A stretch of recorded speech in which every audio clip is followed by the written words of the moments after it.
আমাদের একজন সদস্য জীবিত থাকতেও বঙ্গবন্ধু কন্যার কোন ক্ষতি করতে আমরা দেব না।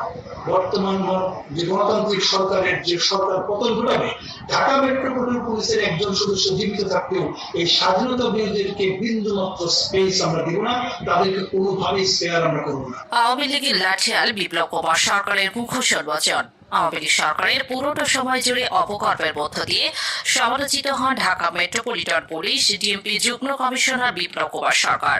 সরকার পতনের পর তিনি নিরাপদ স্থানে পালিয়ে গেছেন বলে গুঞ্জন ছড়ায়। আবার কেউ কেউ বলছে ক্যান্টনমেন্ট সেনা পাহারায় আছেন তিনি। বিএনপি তৎকালীন সংসদ সদস্য জয়নুল আবেদিন ফারুককে লাথি মেরে ব্যাপক সমালোচনার মুখে পড়েন তিনি। যদি কোনো গাড়ির মধ্যে হাত দেন একসাথে যাবো কিন্তু দাঁত ফেলা দেবো কুকুরের বাচ্চা কোথাকার